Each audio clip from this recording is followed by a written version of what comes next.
Dear Minister, ladies and gentlemen, dear participants of the switch, I'm Ramūnas Vilpišauskas, Director of the Institute of International Relations and Political Science of Vilnius University, and I will be moderating this session, which is called Invisible Enemy. And as you probably know, it refers to cyber security issues. When we think about smartphones, computers, smart refrigerators, smart TV sets, and other smart things, we usually think of them as our invisible friends, which we can use to make our life easier, more comfortable, but like with any equipment in life, it can be in good hands or it can be in bad hands, and it can be used for good and bad purposes. So this panel is about potential risks that we face when we are using all the nice things that technology can allow us to use. And this panel will discuss how state institutions in different European countries, how alliances like NATO can reduce risks which are related to using technologies and everything that goes together with them, all the things that are currently liked by people, like integrated equipments, smart software, single contact points for businesses, for citizens when they want to get public services. So all these things are supposed to make life easier, but at the same time they can be used for criminal purposes, and not just criminal, but terrorism and other aggressive activities. And we have some speakers who have certain experience, practical experience, with experiencing such activities. So our panel will be organized as follows. First, Minister of Foreign Affairs of Lithuania, Linas Linkevičius, will give a talk to wake everyone up finally. And then I will ask every member of panel, and I will introduce him or her as we go, to give their own comments, short comments. Hopefully we will have time for Q&A session in the end. We are supposed to finish 5 minutes to 10, and also probably regular announcement to those of you who would like to debate and post questions on social media, on Facebook, Twitter. You see information necessary to do that. Please be active and use this media as well. But I hope we'll have time also for live questions from the audience. So, Minister, the floor is yours. Whatever is more convenient. We have 3 mics here. If you like to speak from your seat, you can take the mic and just go ahead. Good morning, everyone. It's really a pleasure to be here. My task is to welcome everyone and maybe to switch from sleeping mood to waking up, so to say, mood. I'll really welcome all participants of the panel, future participants. More than 100 will be those who will be speaking to you. A special thanks and also congratulations to Member of Europarlament Antanas Guoga, who's also having very good initiatives. And this is really, let's switch to the reality for the moment. And I'm really not in a position to talk as expert in this sophisticated technical issues of IT. Maybe it's not my task, but just to suggest you to have a look into the reality, what's changing in our life because of IT, because of these sophisticated technologies, because of all this cyberspace. And when you're diving in the cyberspace, it's like illusion that you are really finding yourself in some parallel reality, but in fact it's expanding. And is it life better? I don't know. It's faster, yes. And we're exposed to this environment without immunity sometimes, without resilience. And now we have in mind definitely threats which surrounds us. They have to do with cyber as well. And now security issues more close to my everyday life, what I'm doing every day. And really, in the course of this last 20 years, We knew the challenges like cyber threats, like energy, like information. It was mentioned from time to time. It was really very often mentioned. But nowadays, it's considered as a very important leverage for political pressure, a very, very useful tool for some to expand influence. And really, it's becoming a different environment. Life is really, what surrounds us is really, really very, very different. And first line of defense, our minds. So it depends how we are perceiving, how we understand properly what's going on. Are we ready to take these challenges on board? Are we ready to react? It's not always the case, by the way. So we know the meaning. We know the meaning, we know terminology, but we don't know sometimes what to do with that. And really, in terms of security, cyber attacks happened against some websites, companies. So far, it was not so devastating, I would say, but theoretically, I really can add, it could really undermine the strategic communications of the country. It could be a very big threat and maybe even could be considered as subject for Article 5 of NATO Treaty to be applied. I'm talking now theoretically, because it's really not a military attack, not against military objects. Those who are familiar with NATO Treaty, maybe you know it's about that. But first time and the only one, the only time NATO Article 5 Treaty was activated, it was not because of military attack against military objects. It was after 9/11. And so it goes same thinking, same logic with regard to other threats like cyber. Or let's say energy. I remember myself, we were discussing in our security discussions, this issue was always raised. But in NATO vocabulary, it was not existing before 2006, I would say. We were talking about that, but it was not reflected properly.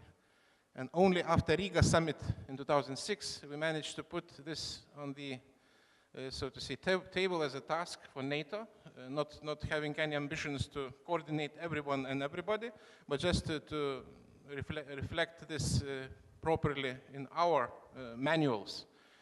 Which were never before, we never before did that. And really energy became kind of an important tool and also a factor and aspect in our everyday life. I always providing example when I saw some cartoon in one of the papers. It was parade in Red Square in Moscow during some festivity, and troops were marching by, tanks, APCs, and Gazprom was carrying pipe together with all these, so to say, vehicles. And that was really exactly a very illustrative reality, switching to reality. So, and energy became really a big tool. And now information. Again, I remember we were discussing with the colleagues in our European Union discussions some time ago. Some colleagues couldn't understand what we were talking about. Because it's freedom of speech, you know, freedom, so to say, of media, and definitely all views are welcomed. And I personally also am against censorship, against prohibitions. It's really not right way to go. But you know, it's very interesting when we are talking about this issue. The rules are known to everyone, but they are not complied. And you know, sometimes when you're playing, so to say, soccer, everyone knows the rules and referees and players, everyone. But one team playing not just soccer, but also rugby and some wrestling, and in the same field of information. And it's not visible. Yeah, and the score is also, as we can see. So we really should take this as a reality. It's becoming big weapon, very well financed by one country to the east from us. Really very professionally done, and that's really about our minds.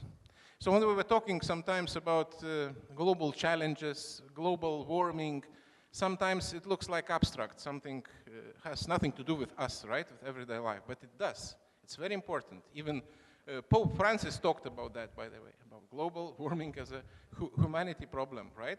So let's talk also about global threat of propaganda. It's a global littering of minds. So littering of oceans, everyone understands. We have to fight with that, organizing world summits, taking this issue very seriously. But littering of minds may be something new, but very important. And I can tell you, when you're spoiling some minds, even not deliberately maybe, but it's done passively listening to the lies. If you're listening to some propaganda pieces 10 times, 15 times, it's becoming true. And this is really not so difficult to find precedents or examples. So again, it has to do with modern life, with IT, with spread of information. And sometimes when you are active in social media, you can organize revolution. Not necessarily right revolution, could be wrong revolution, whatever, but you can mobilize forces, what was not possible some time ago. For instance, Arab Spring started because of social media. That's big, no, not because of that, of course. Roots and reasons were different, but I mean, the vehicle, the mobilization power was because of social media. So everything is related, everything is overlapped, somehow interlinked, and it has to do with the minds. As I said at the beginning, resilience, immunity, very important. So awareness, knowing what's going on. To use this IT and modern technologies as a tool which serves you, not vice versa. When diving in cyber world and forgetting everything, life, reality, and just living in this abstract virtual environment, which is really quite a threat, I would say. But to use it as a leverage for us, and to do that deliberately, and to know that's really our task, all of us. Those who are having to do with the technologies, with the software, and all these details, and those who are using that as politicians, as those who are working in this not virtual but very real life, and dealing with these problems every day. So I believe we will be able, and you will be able during these discussions, to find these linkages between the segments, which looks at the first glance as a different field, different, so to say, planet sometimes. But we have to build bridges to interconnect, interlink, and to see whole picture, which is very important. Not only for politicians, important to see not only fragments, but whole picture, how it looks like, and how we should perceive, what we should do in this interlinked world with different challenges, also very important. So talking about details, about challenges and opportunities which open through modern technologies, through IT, very important not to forget this whole picture, what's going on around us, what's going on in the life. And again, last line and first line of defense, it's our minds, how we perceive this. So I'm really, since it was, I suppose, to make kind of statement which is welcoming remarks, so I hope I'm speaking not too loudly, those who still sleep, so maybe you can relax, you can just wake up slowly and get into, switch to this working mood and get into the discussions more actively. I'm really very glad that so many of you now here in the room. In the beginning were half less, now it's more. So by the end of the day will come all of you, and really we'll have good time in these discussions, and also knowing each other, getting friends, and being back as often as you would like to see. We're very happy to have you here in Vilnius. Thank you. Thanks, Minister. I'm sure everyone is awake by now. You mentioned Arab Spring as an event when social media was extensively used to mobilize people. We can also mention different type of example, Daesh or Islamic State using social media for very different purposes. But I suppose it's not just propaganda and brainwashing that we should be talking about when we talk about technologies and using software, cyberspace, but also other kinds of threats related to cybersecurity. And I'm glad we have a representative from Estonia that probably is a country that has most extensive experience here in the region with such type of threats, unfortunately.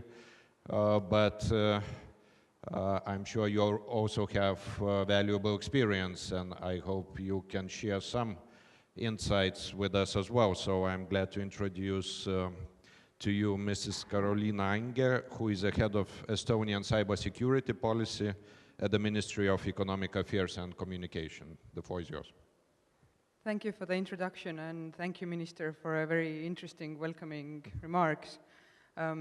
Yes, Estonia has lots of experience about cyber attacks, and it's obviously a very bad thing, but at the same time it has given us the opportunity to develop our cybersecurity policy and the actions we take. perhaps, in a more responsive way than some other countries have had the chance to do. So the minister very rightly remarked that NATO only rather recently started dealing with cyber issues as in a more sort of concrete fashion.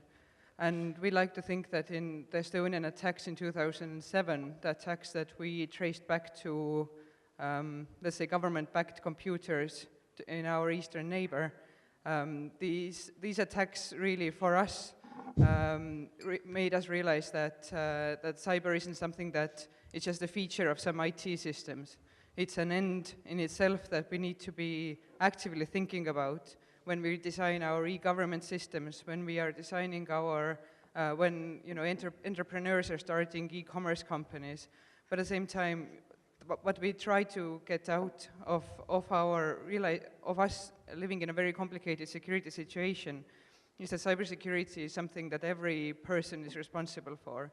And just like the minister said, that cybersecurity starts in the mind, our cybersecurity policy focuses on every single individual in Estonia. So we need to make sure that our students get basic skills to keep their own devices secure.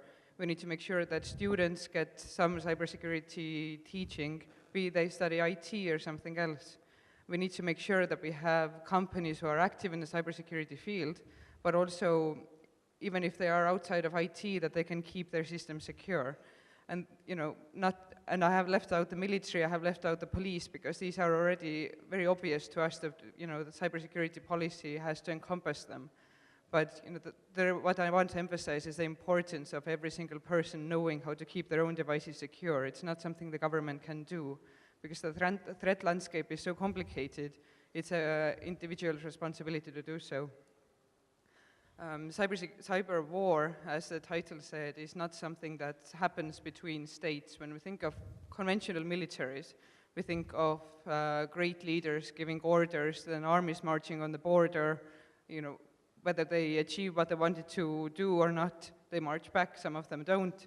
But when it comes to cyber war, it's not that easy. We never know who is behind attacks.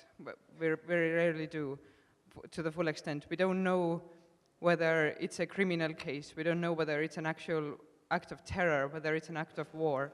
And that's somewhere where the international norms, the international legislation still has to develop to make sure that we have that clarity should something bad happen to any of our countries. NATO's Cybersecurity Center of Excellence is based in Tallinn, and they have published something called the Tallinn Manual, which is sort of the first formation of how cyber war would happen and what the international legal aspects surrounding it would be. And I would definitely recommend that all of you have a look at it, because it tries to, and very successfully so, translate the ideas of conventional war into cyberspace, so we could understand what cyber war actually is, when it's actually just a crime or when it's an act of war.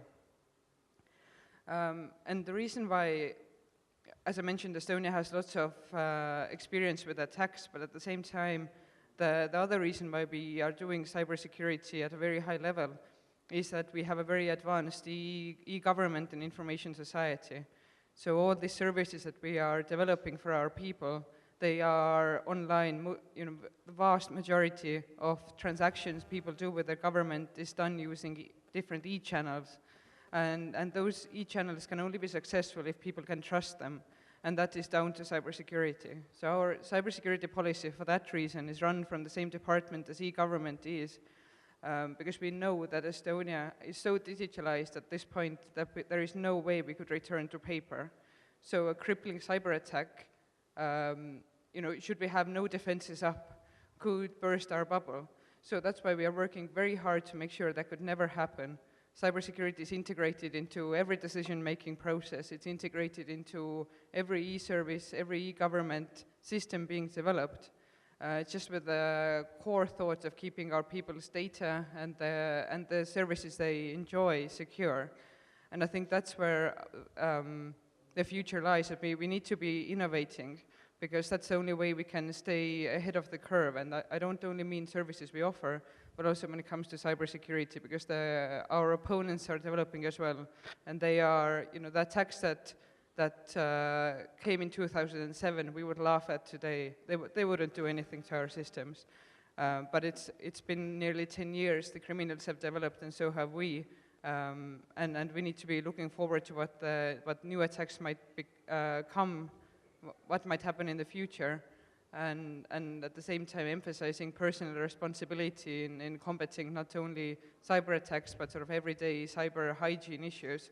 I think that's where probably sort of the future emphasis will be for us. Thanks. Thank you. Thank you, Minister. Thanks for pointing very important aspect of this debate, that first of all it's our own individual matter of safety.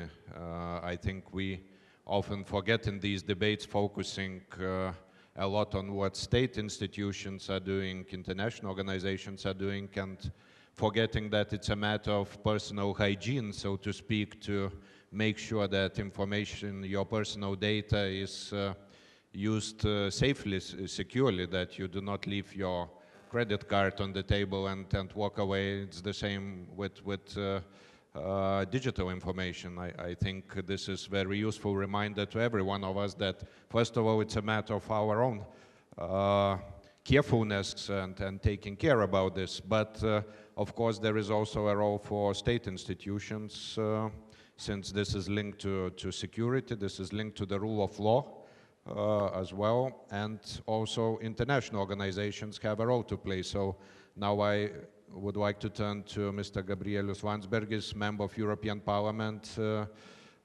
posing the question what institutions like EU or European Parliament in particular, and member states looking from your position, can contribute to reducing risks that come with the use of electronic media, cyber space, since, as our Estonian guest said, the future would probably still will lead us into using more and more of electronic decision-making, electronic purchasing, paying, voting maybe.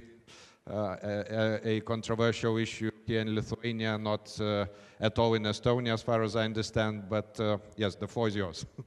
Thank you, Ramūnas. Indeed, it's a great pleasure to be here. It's a bit strange to be among so well-informed and knowledgeable panelists, since I'm representing more of a decision-making part of the process. But I would like to draw attention to the name of the panel, an invisible enemy. And invisible is a very good word to use here. Why? Because we still, in my belief, we still don't really understand what actually technology is and how pervasive it is. Even though the young generation kind of perceives technology as a part of their life, and they are called, in a sense, technological, the people who are born in the world of technology.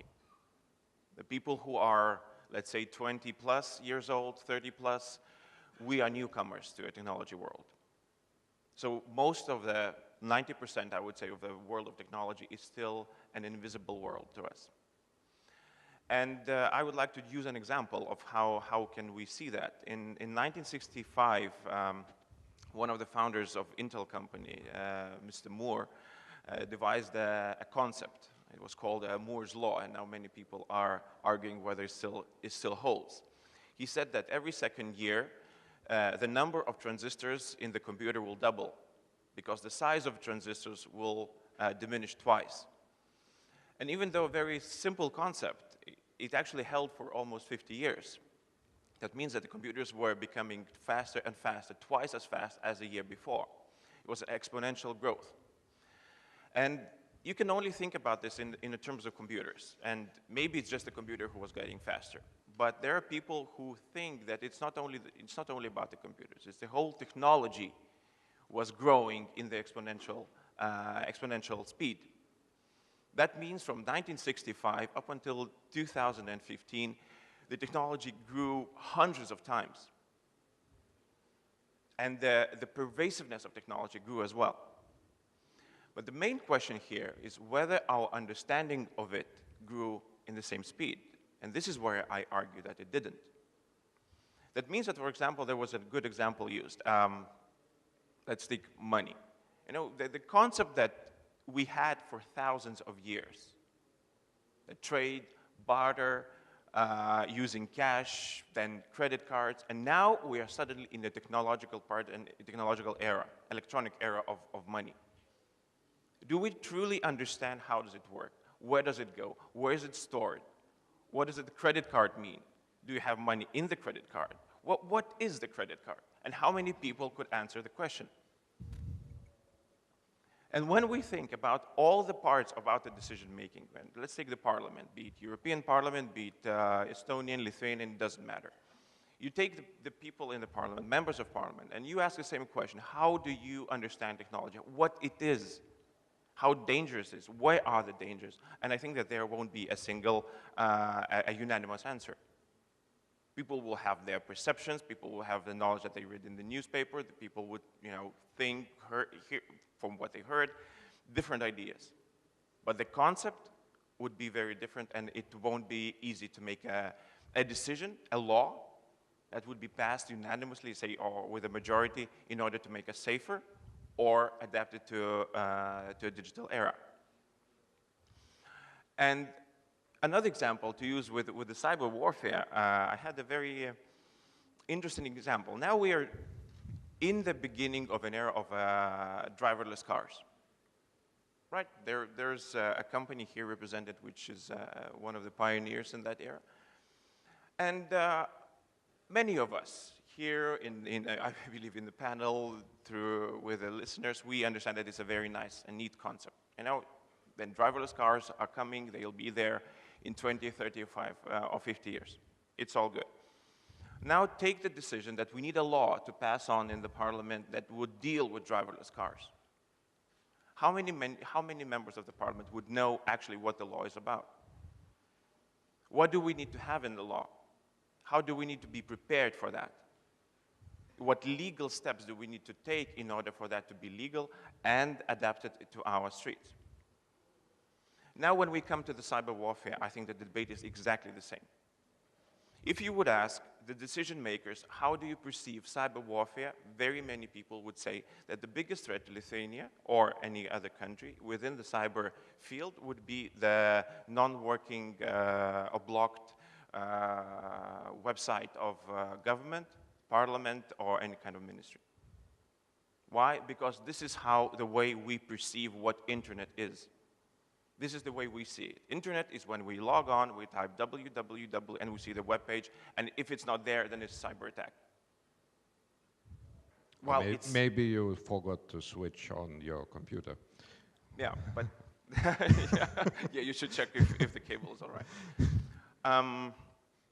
But then you have to understand, and the world, I mean, and it's not only the problem in our region, it's not the problem in Europe. I think it's the world that is waking up to the thing that we actually live in the world, which is a very big part of it, it's still invisible to us.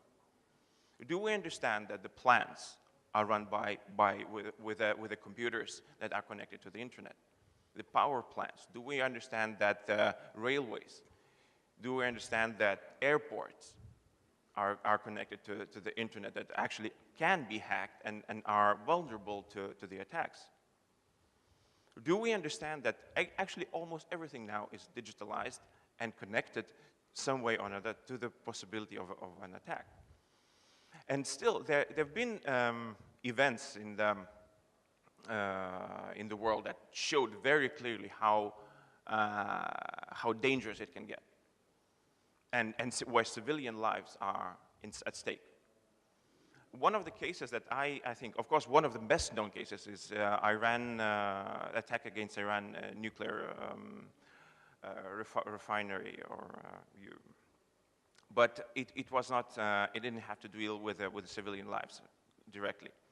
But in Israel, I think it was in 2005 when the tunnel was blocked, full of civilians, full of civilian cars. It's a cyber attack that actually blocked the exit of a tunnel, so the people couldn't leave, and I think it shut down the ventilators. So people were stuck in the non-ventilated tunnel for several hours until the people with the computers had to hack their way out of their cyber attack. And I think that this concept still hasn't sunk in, literally, how vulnerable we are.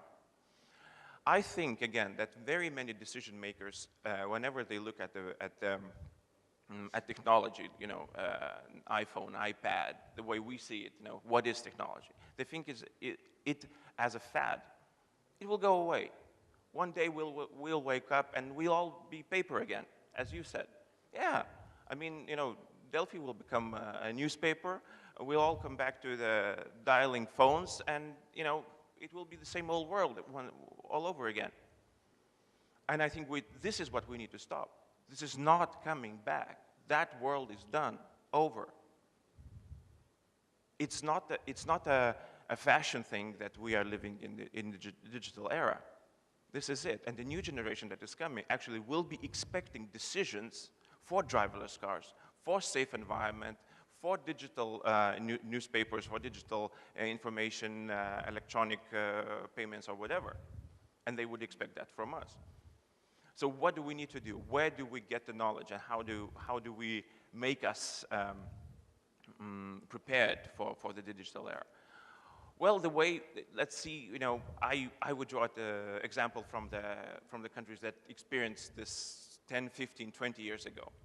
And I followed quite closely the decision-making process of the United States. Generally, they were the leaders. They were the first ones. And of course, the government was, as in any other case, was slow, and much slower than the world of technology to adapt their decision-making process towards a digital era. What they did, they invited the best and the brightest from the private sector, understanding, first of all, that this is actually not going to change. This is the world that they are living in. So we need the best and brightest in order to teach us, to explain what is the world out there. What is the credit card? What is the driverless car? And how do we deal with the cybersecurity? And where it actually is, how can we touch it? So when we open our minds for that, when we have, well, people who are dealing with that, because of course the private sector owns the best and brightest now, and it will be I think, you know, up to 20 or 30 years in the future, it will be the same thing. When we open our minds, I think that we can actually adapt, and we can be prepared to make a decision-making process actually up to the par with a digital era that requires it. Thank you.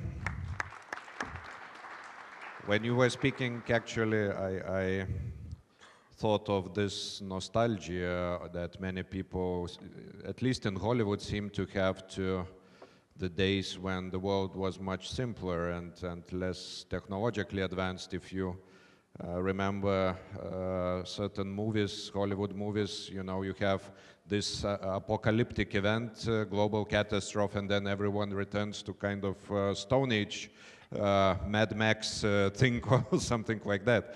I guess this is a reflection of this insecurity which is linked to technology. But since you mentioned US, I want to pose you a question. Mr. Snowden is now nominated, as we know, for the Nobel Peace Prize. And this is linked to another topic of how state institutions are using all the information they have and modern technologies with respect to their own citizens. So what do you make out of this? Is Mr. Snowden a criminal, or is he a hero? Well, personally, I think that the theft of information is a theft as any other. But then again, I would like to just a very brief remark that with Snowden, I mean, this is exactly the same thing that we don't know what it was. We still are not. I participated in debates in European Parliament about Snowden, which are still going on there since, well, but it was quite some time ago. Everything happened. But it's not a technological debate. It's not a technological debate. It's not even the debate about the privacy of a personal data. It's more about human rights. It's more about whether Snowden is a good guy or a bad guy. So generally, but there are questions that go much deeper. How much privacy are we willing to give up? And I personally think that people are actually ready to give up quite a lot of their privacy, even though, but I'm not sure whether it's conscious. Do we understand what we're giving up, or we're just giving up because we were asked? And it poses a very interesting and very deep questions that could be, that could be debated for a very long time. And we will have more and more of these questions in the future. And again, I'm coming back to that we should be prepared for that. And Snowden is just the peak of the iceberg. Thanks for a diplomatic reply. Yes, please. Thank you. I'd just like to bring an example that happened in Estonia a few years ago that speaks to the idea of privacy in cyberspace quite well. So that a famous singer ended up in hospital. And it turned out that because we have e-health, we have the files that are developed for you in hospital go into an online database. And there was a review done after he had left hospital, and it turned out that many of the hospital staff, nurses, doctors, had looked up his personal file. Oh, I read from the newspaper that he's in hospital, I want to see what's wrong with him. So they looked up his file, but because it was online and there were e-records, we had a log of who had seen his files. And so sort of his breach of privacy could then be taken further to appropriate authorities. But had it been a paper record on a table, we would not have known who has looked at it. We would not have known who has done paper copies of it. So when it comes to cyberspace and sort of keeping active logs, that's somewhere where it can actually protect privacy, because as citizens, we own our data. It is my personal data, it's not the government's. So, but when it's online, we can put those safeguards in place that it actually remains my personal data, not the government's. On a paper copy, I'm not so sure. Yep, thanks for this interesting point. And now I would like to turn to a representative of another international organization, Alliance, Mr. Christian Mark Laflander, who is a deputy head of Cyber Defense Section, Emerging Security Challenges Division, NATO Headquarters. Quite a long title, but to put it short, do you imagine NATO invoking Article 5 against invisible enemy, and would this collective reaction be also invisible to most people, regular citizens of NATO member states? Yeah, well, first, good morning. Good morning. To you all. It's my pleasure to be here and to give you a NATO perspective on these issues, because I think it's actually quite unique. And I will come to your question during my short expose. I think it's very useful to have this panel in this conference for many different reasons. Some of them have already been highlighted by the members of the panel, because on one hand, we need to talk about the promise that this new technology brings, but at the same time, we also have to talk about other consequences that it entails. Now, when it comes to NATO, I think what the minister actually highlighted quite well is that, there's this sort of interesting dividing line between the past and the present, and this is also the case for NATO. Remember, during the Cold War, we used to prepare for the mission that never came. I mean, we deterred the enemy. It's quite different in cyberspace, because we are under a constant attack. So it's not something that you are preparing for that hopefully will never come. It is here already, and you have to deal with it on a daily basis. And for us at NATO, this means millions of events, hundreds of millions of events on a daily basis. But we are not new to this business, to be quite honest. I mean, we've been dealing with networks and defense of networks for quite some time. I mean, if you go back and you actually try to create the history of internet, what you will find way back in the 90s, different incidents that occurred, the Moonlight Haze, for example, in the United States, etc. And this is the case for NATO as well. Our story begins in the 90s. But then, of course, as you heard from a panel member earlier, Estonia comes along. And this really sort of forces us to reevaluate the way we think about cyber. And there's this sentence in the strategic concept that says that cyber attacks can indeed destabilize the Euro-Atlantic region.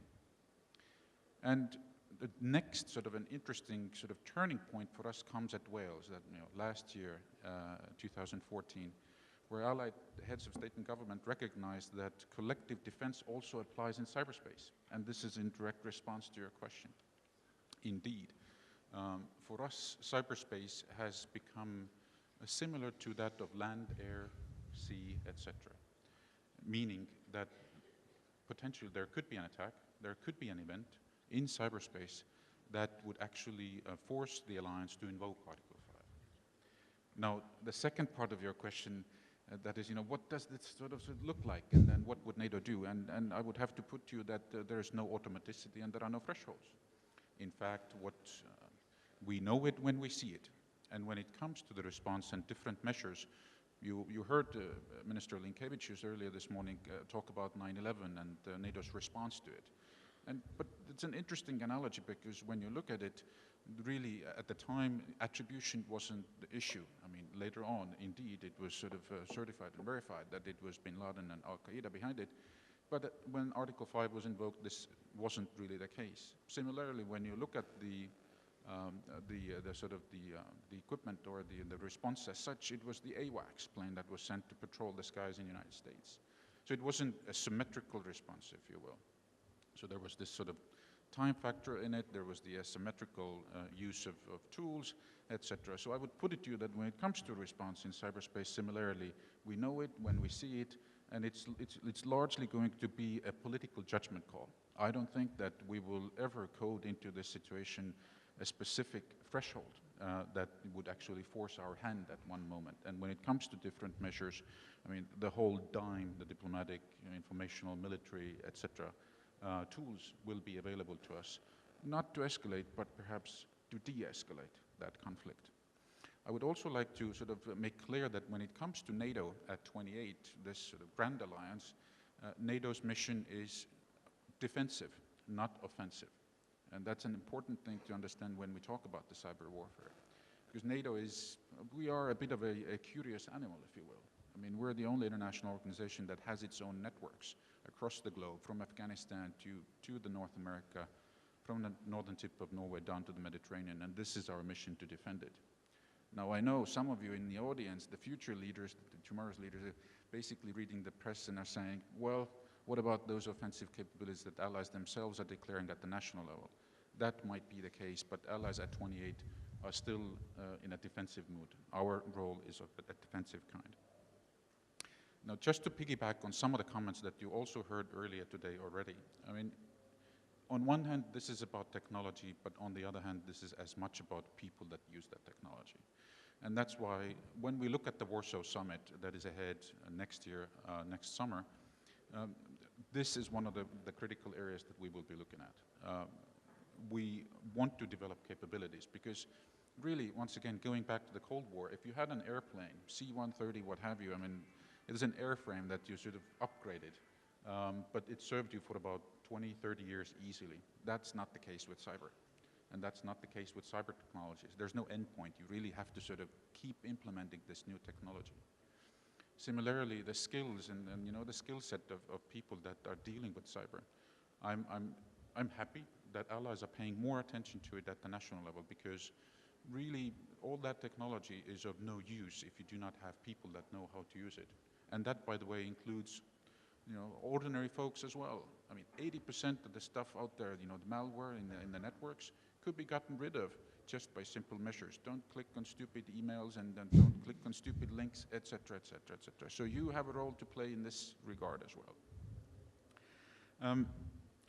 And third, sort of a big piece that I would also like to make you aware is that perhaps contrary to other international organizations, NATO is an alliance, which means that when it comes to the protection of national critical infrastructure, and here people were referring to the Internet of Things and then the wonderful things to come. For the time being, NATO's role is, like I said, limited to the protection of our networks and defense of these networks. When it comes to the protection of critical national infrastructure, this is the responsibility of allies. We are naturally very interested in this side also sort of developing, and that's why, I mean, another acronym, another mouthful, just like my title, I guess, that you mentioned in the beginning, it's the NDPP, NATO Defense Planning Process, but the basic goal there is to increase the resilience, the very same thing that Minister Linkevičius was talking about. Really, I mean, it starts with simple stuff. It starts with, having a CERT in place, having, looking at the supply chain security, having really the doctrines and the strategies in place, and employing people. I'm sorry, this is not about hiring, two guys and a dog. This is a bigger effort, and that's why I can sort of wholeheartedly support, the whole notion of a mindset. That's really, in the long term, the only way to answer that issue. I don't really like monologues, so if you have any questions, please come back. Happy to explore the Article 5 angle and the rest of it. Thank you. Okay, thanks a lot for clear, straightforward points, but we have to move on since we only have 10 minutes left for our panel, and we still have two members from Lithuania, so back to Lithuania. And now I would like to ask Ms. Monika Garbačiauskaitė Budrienė, who is an editor of the most popular portal Delphi, to briefly comment on your experience. We know that the portal also experienced cyber attacks, so what you make out of this? What would be your suggestions, your experience? Yes, it was very practical and very scary experience, and I think our group, Delphi group, which operates in Baltic states, we faced first of attack. It was 2007 and 8 in Estonia of a bronze soldier, which really hurt not only Delphi but also other institutions in Estonia. But speaking of Lithuanian Delphi, so it was very interesting experience. So first of attacks that we experienced, it was 2010. It was so-called remessaging type of attack, when somebody breaks into your systems and changes information that is online. Suddenly, all of a sudden, in the evening, the editor noticed that the text and the picture is being changed, and somebody posted some funny stuff about bunny using drugs. It was funny for everyone. We stopped it immediately, very quickly, but then we didn't quite realize what actually went wrong when the Minister of Defense actually contacted us and said, guys, this is not a coincidence. It's been posted all over the text of a military training of NATO. It's been planned, and have a look at your systems, and we noticed that they broke through Estonia, by the way, through Estonian servers, so we blocked all the holes and everything. But we noticed that they broke into half a year ago, and they waited until some occasion, and they got this occasion and they did this. So this was the messaging thing, which we covered. And then we suffered several DDoS attacks, denial of service, so-called.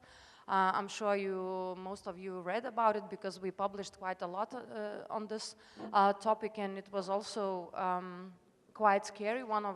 I'm sure it is. I can't prove, just as the previous panelist mentioned, that you don't know, who's behind it. You can't prove that it's, Russia or any other state, but you see the coincidences with the events, with the occasions, and it gives you some ideas of what could be behind it. So one of the strongest attacks that lasted for 1 week, basically it was before the Lithuanian presidency of EU. And it was really unpleasant, it was really big, and it was, I think, a wake-up call not only for us, but for the state institutions as well, because it was rather complicated attack, and it changed its style and type and vectors, as IT experts say, and it was rather big. In Lithuania, you can't organize this type of attacks. It's not enough of power, of resources, of infected computers. You just do it from abroad. So basically, at the worst, how you protect yourself is you shut down the foreign traffic. For us, of course, it's a loss because all the readers of Delphi that are abroad cannot reach Delphi. Local users can do it, and what makes us think it was deliberate, it was also when Obama came to Tallinn and he gave his speech in Tallinn University. So just when he entered, just when he started, so the attack on Delphi started, and on Lithuania, in particular Delphi. And because we have like strong Russian version, we have English version, so we basically broadcast both ways, West and East. And just as Obama left Thailand, the attack was over. So, you know, yes, for us it was also, these DDoS attacks was also a wake-up call. We negotiated with our internet provider, with Dell. We took more care of our security. We provide, you know, Dell provided special technologies and firewalls and all that. But also speaking of a personal responsibility, and I myself, when I was forced to dig deeper into these DDoS issues. So it's basically a net of infected computers. You might even not know that you are in this botnet. So I thought that, oh my God, what about my home computer? Is it like really safe? And of course, at work, the guys take care of my computer, but what about the home desktop?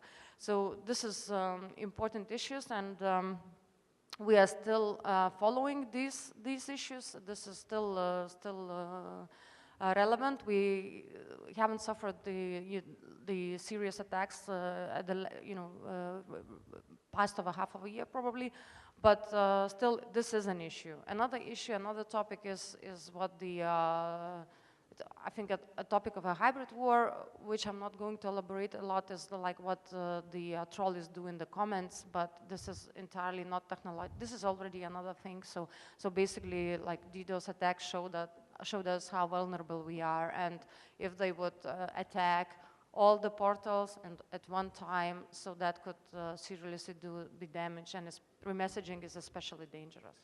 Thank you. Thanks a lot, Monica. And I immediately turned to Colonel Darius Adomaitis, asking whether our Lithuanian institutions are now much better prepared and could trace the origins of such attacks.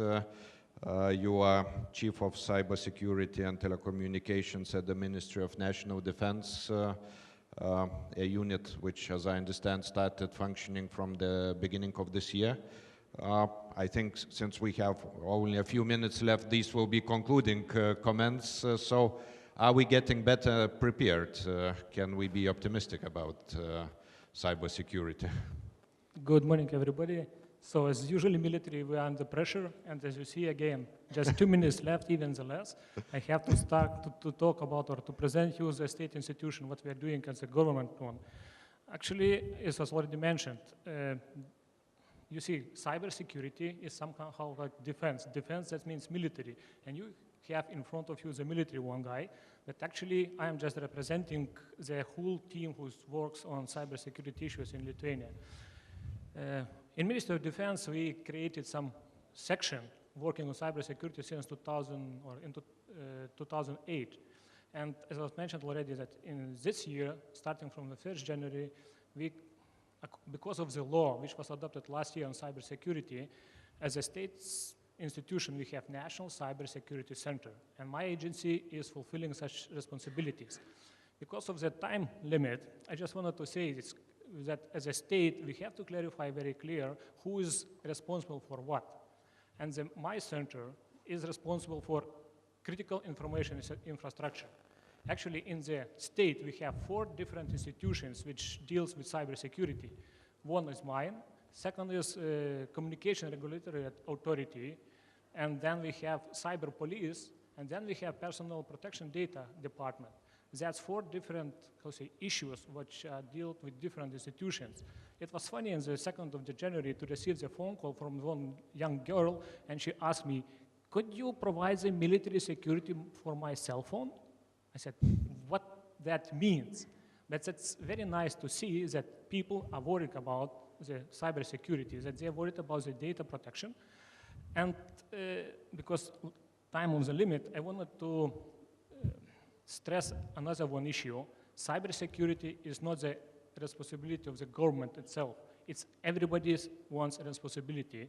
Thanks God we have our neighbors, good one, Latvia and Estonia. They started the cyber hygiene initiative, and Lithuania joined them with that. But what that means, if you're going to wash your hands before the breakfast, lunch, doesn't matter. So before going to switch your computer or cell phone doesn't matter. You have to think about cybersecurity. It's the same as a wash hand. Think about that, what you're putting there, what you're doing there, and why. And I don't want to scare you, but as my center works only 8 months, we are monitoring several networks. We didn't find any network which is safe. We found everywhere viruses, we have everywhere worms, we have everywhere some special programs stealing information. Thank you. Thanks a lot. This was, I think, very good note to end. Again, coming back to personal hygiene, like washing your hands every time you need to wash them, whenever you switch on your computer, your smartphone, connect to the internet, do anything like that. Please beware of your personal safety and cybersecurity. Instead of calling Ministry of Foreign Defense, first try to protect yourself with your own means. So I hope you enjoyed this panel as much as I did.